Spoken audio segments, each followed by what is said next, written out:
back to Writing a Musical Craft Book Edition, also just Rough Hair Day Edition.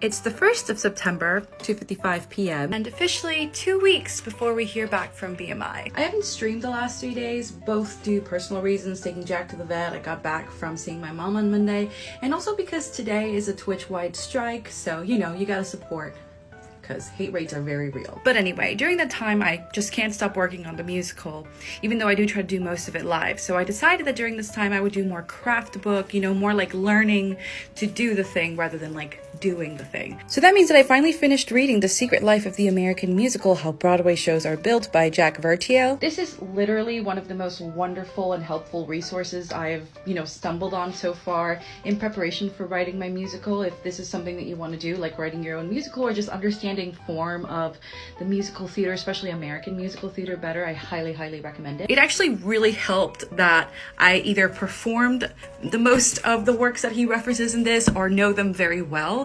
So I was able to take what he was saying. It was an amazingly instructive tool, even though it isn't prescriptive. It's more of like telling you what the sequence of events will be and kind of letting you be free with what the expectations of a musical are for you.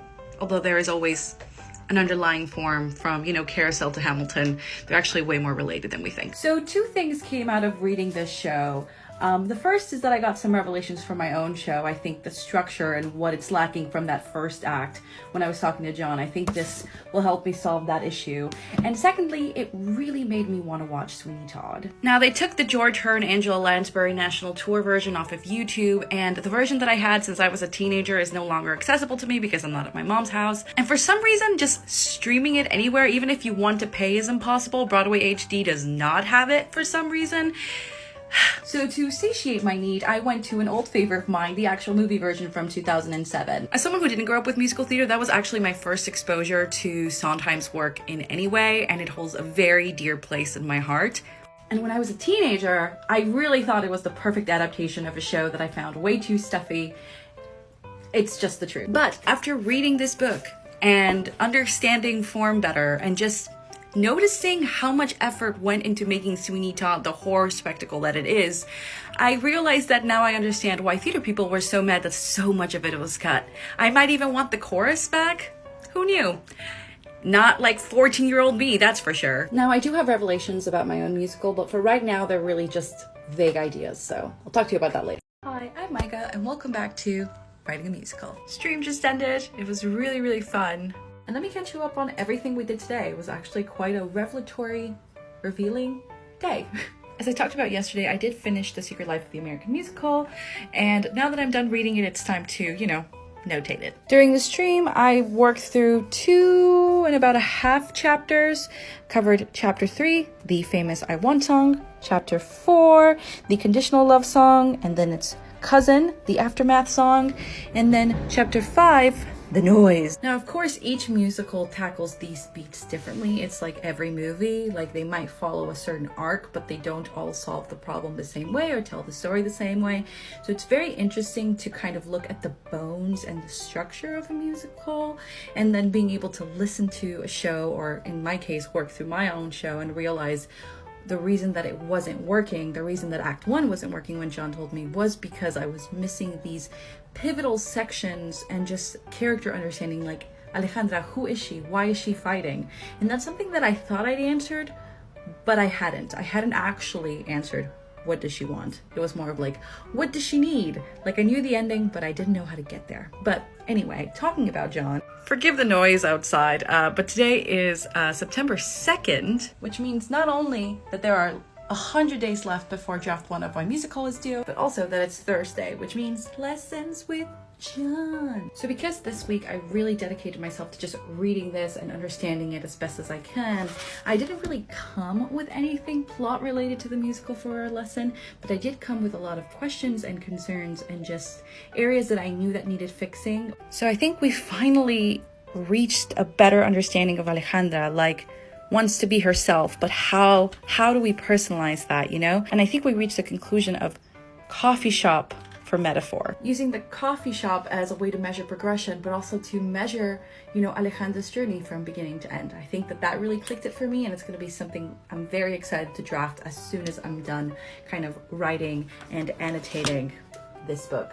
And then for the second half of our lesson, the dreaded music theory. So if you didn't see my vlog, I did end up picking this up at Barnes & Noble's per his suggestion, and then I bought some other things, the Hadestown book and the Secret Life of the American Musical. And while at first I was offended, it is actually a great learning tool. It also turns out that I know a lot more than I did, but I'm thinking more as a player rather than as a composer, so I have to like flip my whole brain around. So on top of plotting the musical, that's my entire homework for the week. It's a lot, but I'm excited. Hi, I'm Maiga, and welcome back to Writing a Musical. Today is Monday, September 6th, which is also Labor Day in the US. This weekend, I didn't really do anything related to my musical. Instead, I just spent time with my family, went to the beach, and especially hung out with my mom and my sister, who, now that they're both vaccinated, we can, like, you know, spend time together at my place. Point is that this weekend, although it wasn't like the most important aspect, like in terms of writing or anything, it is probably one of the most moving aspects of writing a musical. Going to the theater is very expensive, and it is also inhibited by language. You have to speak English very well, enough to understand the words being sung to follow the plot, you know, more than just like, oh, this is the beginning and this is the end, and being able to understand the details in between. So that's why I've always been a fan of movie musicals, because I can play the music and show my mom my love for musical theater, while at the same time she's actually able to understand because subtitles. So I ended up showing my mom In the Heights, the movie. We bought it, we watched it together, we cried a lot because a lot of it really resonates with us and our story, Nina and her dad, and just the whole thing. It's just, oof. Let me tell you, when Abuela's song happened and when she died, we were just sobbing, all of us. And at the end of it, she said, why isn't there one about LA? Why hasn't that been written yet? There's so many stories here about us, you know, about people like us, about the parents and the kids and everyone who works hard despite, you know, the hardship, the fact that there are so many talented people that just have to make do with what they have instead of being at the forefront, because there's just forefront. And, you know, as she was saying that, I just looked at my husband and I looked at my sister, and we just gave each other a knowing look, because my mom doesn't know I'm working on this musical because of some complicated reasons about theater, but it was just like, I'm working on that. I'm writing the thing that she wishes there was more of. I'm making that happen. And The Heights made my mom feel so seen and heard, recognized for what she did, what she has done. And the thought that I am making something similar to that will make her feel that way again, and make other parents, people like myself, a younger generation, understand what we have all gone through them.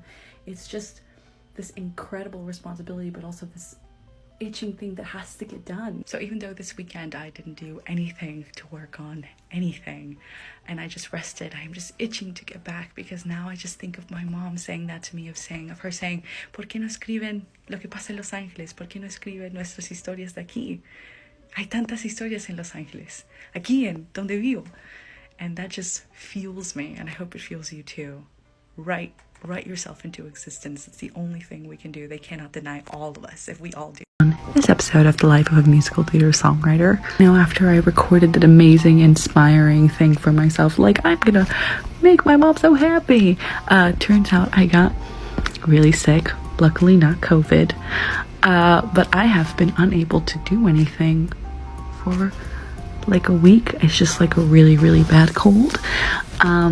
So that's why you're getting an update from bed with my bed head and it being super slow. I'm starting to get better because I'm starting to feel super rusty, but yeah, just there is an update. The update is rest so that you can come better than ever. And also, my God, I was getting so much sick before, and going out really exposes you to other people's shit. So maybe I'll just never go outside again. Just kidding. Hoping to be working on the musical soon. Hi, I'm Maiga, and on this episode of Writing a Musical, just because I got the BMI update doesn't mean that I haven't been working diligently on the musical, but I do have to say that I've been very sick. We thought we had COVID. We luckily didn't. We came back with a negative test, baby. Then I got insecticide poisoning. If you want more info on that stuff, check my previous day in the life, because that's where I go into my own like personal stuff. But I have done some work on the musical, so let me show you all the cool new things that I've done. Are they cool? Probably not, but I'm gonna try. So my notebook for the musical that I started in May officially only has one blank page left, which is amazing. This is going to be the last page I fill out for John's lesson today in about an hour. And I did in fact finally finish annotating my notes for the life of the American musical, which means I now truly believe I'm fully set to start fully plotting out the musical and using all of that to my advantage. And well, let me show you what app I'm using, because I highly recommend it if you're doing any sort of writing, plotting for novels, and especially musicals and plays, because people do not talk about this. The app is called Cardbeat, and you open it up. I have two tabs open, like I have the Guys and Dolls plot, but then I have here, those are all the plot points, and you can move them around. You can edit them. It's really cool.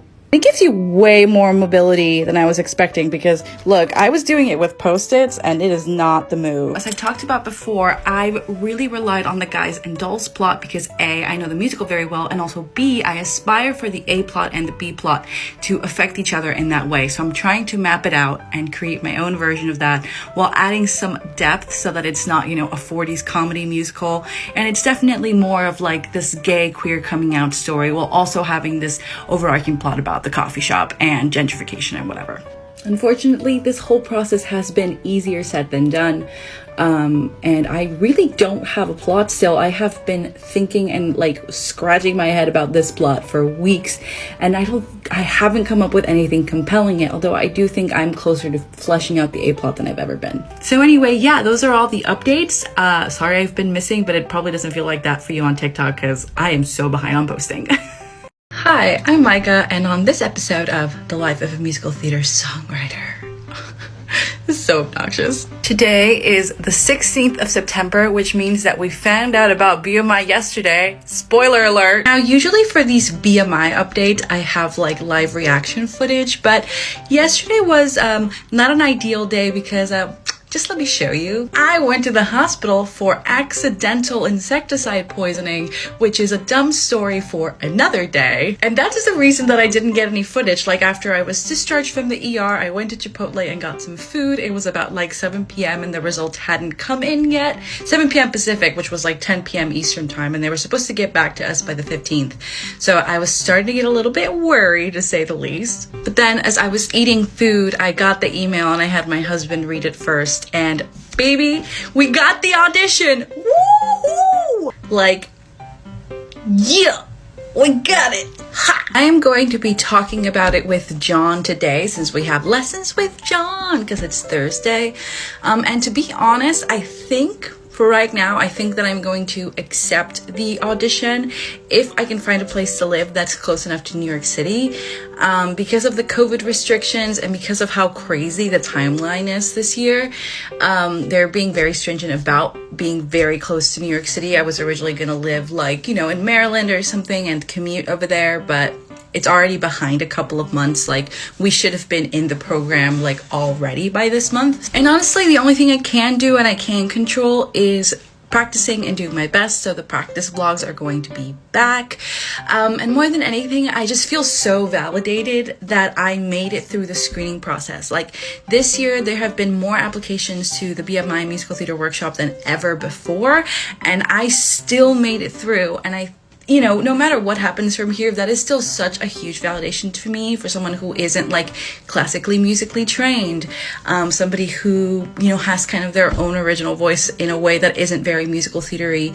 Making it through makes it feel like, you know, I'm doing the right thing and I'm finally making, you know, Maiga's dreams from when she was a little girl, especially in high school, of, you know, going to New York on my terms true. But anyway, that's the update. See you next time with another one. Bye. Hi, I'm Maiga, and welcome back to another BMI practice vlog. Now, it's been pretty hard to get motivated to practice since I don't know when the audition date is going to be because of all the COVID restrictions and stuff. But I figure I should probably take stock of kind of what the songs are looking like right now because it's been a while since I've really played them. So first off, let's start with Alejandra, which is the song that's currently playing in the background right now. I personally feel that both vocally and in the accompaniment it's just feeling super rusty, especially in the beginning with that little like melodic line. Just my right hand is not used to playing that right now. I also have to say that the key change at the end is very rough. I am especially struggling with keeping chords that were minor in one key and are now major in the other one separate, and I think that will really only change with practice. And I think the really important thing going forward is I need to decide which part I want to sing. Because this song is a very strong duet, especially in the last section, I really need to decide if I'm going to sing Alejandra's part or Maiga's part and which one hits harder and which one we've already heard before. Next we have Show Some Restraint. The intro is super rough and it comes from writing it on MIDI and not on the piano. And this is really the moment where it shows that if you compose something, it might be hard to actually play it. It is going to actually take me some time to figure out how to do it well and not rely on the MIDI so much, like actually read it and play it. I think the hardest thing I struggle with the song is that because it's so short, I really need to create the dynamic difference between Natalie's more belty part and Alejandra's more soprano-y, like weepy part. And that is going to come from the playing and the singing, which I have to practice. It's not something innate to me since I'm not a particularly great piano player, but I think that with enough practice, I will probably get it if I can. I do have to say that this song is probably the most fun to play and the one I know best, but also the sloppiest. And last but not least, we have the background check, which is in the worst shape out of all the songs. This is one that I definitely kind of quote-unquote cheated on by kind of writing the main hook on MIDI and then, you know, using my cool production tricks to really create the different sections. So that means that I didn't actually play it on piano or write it on piano. I wrote it on Logic, which means it not only sounds sloppy in the parts that I know, it also means in parts that I wrote purely on MIDI, like Alejandra's part in this song, is not only rough, but I just don't even remember how it goes or how to play it because I didn't actually play it when I wrote this. Also, because this song has the most lyrics out of all of the songs, I do not remember very many of them. But I do have to say I like Michelle's part the best, and it is the one I remember best, but sorry, Natalie, I do not remember your part. But anyway, those are where all the songs are at. Practice vlogs coming your way. It's a lot. Hi, I'm Maiga, and welcome back to another BMI practice vlog. After taking stock yesterday of kind of where we were, I decided to focus on the song that I thought was in the best shape and the one that I was definitely 100% going to play at the BMI audition, Alejandra. I find that the opening is still very rusty and I can do it at tempo, but I really had to concentrate. It doesn't feel natural to me yet, and I feel like the actual motion and just kind of feeling of the song feels a little bit too static, not dynamic, if that makes sense. I really decided to focus on practicing from measure 1 to measure 50, which is Maiga's solo part at the beginning, right before we go into the angsty middle section where we're trying to convince Alejandra to run away with Maiga. I did decide to set the metronome at double time. That ended up really helping with hearing where every quarter note was going to go, give me a good sense of where the beats landed. Now, I don't know if it's the right way to practice. I'd like to stress that I am not a piano player by trade. I definitely didn't train in music in a classical sense like you would with an undergraduate degree. I was a theater major. But it definitely helped me, so I would recommend it if you're a similar musician to myself. The B section, which I attempted again after dedicating a significant portion of time of my practicing to that opening bit, is still very rough, but I decided to spend some time on it anyway because, well, why not? Might as well, like, every little bit of practice helps. Even though it's the exact same accompaniment as the chorus of Maiga's section, kind of that big swelling part, because it's in a different key, it feels completely different and almost unnatural to me. This song had been sitting in my trunk for about 6 years, so I'm very comfortable playing the opening section, even with the changed lyrics, but that new key change is really fucking me up if I'm being honest. And to finish practice, I decided to, just play it through for the first time. As expected, the first half was way stronger than the rest. The chords overall are getting easier for my hands to do, as are the little melodic parts to play on my right hand, but I'm still struggling with accompaniment and rhythm, even though this is the ballad. I haven't even really attempted to sing along with it yet, but I know that that's the next step. So back to the metronome, baby, and see you next time with another vlog. Hi, I'm Maiga, and welcome back to Writing a Musical. Today is the 20th of September, and I'm trying to channel fall vibes as much as possible by wearing a full-on sweater, but I am in fact still wearing shorts. Hey, it's a California fall, what can I say? So anyway, the goal for today's stream, which ended up being canceled by Twitch, it's a whole thing. Oh my god, my glasses. Was to finish plotting Guys and Dolls so I can visually see the plot A, plot B, kind of evenly spaced out plot, how those tie together, and then use that method and format for my own show. Now, I'm not trying to write like Guys and Dolls, but queer POC version, but what I am trying to do is that there is a similarity in Alejandra and Megan and kind of how I want to tell this story. I want it to be this kind of classic love story with a twist.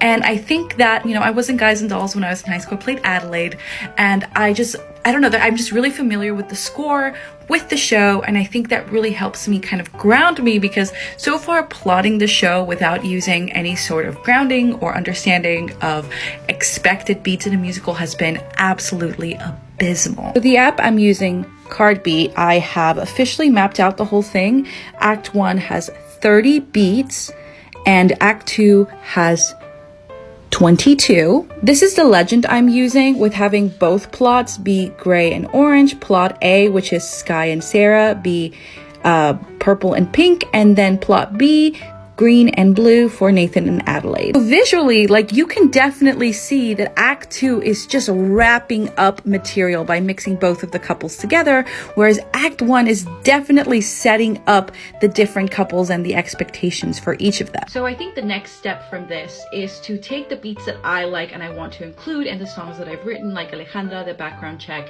and show some restraint, and put them in the kind of beat order that I've mapped out for Guys and Dolls, and kind of replace and input my beats into this form. I know the beats aren't going to match one-to-one, but Alejandra and Megan have such a similar structure to Sky and Sarah, so I might as well just link to it and see how it pans out. Now, I personally don't think I'm writing comedy, so I should say that. But what I am trying to write is something that feels connected, and I think this will help with that. So yeah, that's what we did today. Hi, I'm Maiga, and welcome back to another BMI practice vlog. Show some restraint is actually quite tough. The intro is working, and I am slowly getting to tempo. As you can see here, I'm working with a metronome at double speed. I just feel like I have to stop hesitating when it comes to kind of the next chord. I know that will come with practice and actually memorizing what chord comes in what order, but there's just so much hesitation and doubting what I know the melody to be and what the chords are that it's really kind of stopping my progress in making the accompaniment sound super fluid. I think the biggest struggle right now is actually integrating that E7 in there, adding that D with my pinky. It just, again, feels unnatural. I might have to do it with the thumb instead. I think that'll actually be more efficient. So because I don't have a strong piano background, I am slowly trying to figure out what feels more comfortable for my hand in terms of playing, but that also does mean that, well, I'm figuring this out a lot on my own instead of knowing how to do it already. I've decided that to make Alejandra's section more dynamic, I'm actually going to take it up the octave, give it a more dramatic feel. You know, definitely we are in our angst section of the song, which I think will really contrast with the more bassy, belty, kind of funny section of it all. I do have to say that this song is pretty short. It's about 1.5 minutes, but it does take a lot more stamina to play and perform than Alejandra. Playing a ballad is way easier on the hands and also vocally for some reason. I guess there's just a little bit more time. But because this is my up-tempo song and there's going to be a lot of whacking in it, I really have to give a lot more of myself to singing it and the belting and all that stuff. So who would have thought? Shorter actually does mean more work. This is the one that is in the next best shape and what I do think will be kind of my second option for the BMI audition, so I really have to get this one in the bag. And so with that, see you next time with another BMI practice vlog. Bye bye! Hi, I'm Maiga, and welcome back to Writing a Musical. It is currently 2:45 p.m. on the 28th of September, and as you can see, the stream is actively going on right now. So the reason I wanted to actually make a vlog while the stream is happening is because I need to catch you up on everything I've done before it's over, because I'm going to be actively working on this musical during it, and there's just a lot I've done that I haven't vlogged about, or that I've forgotten to vlog about. I have had no energy to vlog about. And you know, that's for several reasons, but mostly kind of mental health and being overwhelmed, and also just the waiting. As of yet, The BMI audition, which we got, is unknown. I have no idea when that's going to be, and we haven't heard back about a date yet because of COVID. And so that means I don't know where I'm going to live. I don't know how things are going to play out, and that has been really stressing me out and really affected my mental health last week. But in the midst of that, I did in fact work on the musical a little bit, so let me show you. As you can see, I have 2 boards, the Guys and Dolls and then Café con Leche draft 4 for this outline. Here we have Guys and Dolls fully fleshed out, the template done, and now I also did in fact finish Act 1 and 2 of Café con Leche. So what I actually did is that I duplicated the board that I made for Guys and Dolls and then did the Café con Leche points under it so that I would be able to kind of reference what was going on. Now, a lot of the plot points and solutions are similar, like, you know, finding people out on the street, not being as obvious about things. But also, as the more I developed this outline, the more stuff I've actually ended up cutting. Rosa's role is still pretty significant, but now she's not going to singles night anymore. The landlord character has a completely new name, and now I've also created the character of kind of the CEO of what I'm temporarily calling Big Coffee. That is kind of the rival coffee place, although not rival, they're Big Coffee, which I think is kind of hilarious, and I might totally keep the name for that instead of like Starbucks or Dunkin'. They're just gonna be Big Coffee, like Big Pharma. And I think the characters of Natalie and Alan, who are the baristas, are also getting kind of smaller. Pastor Jaime's role is getting smaller.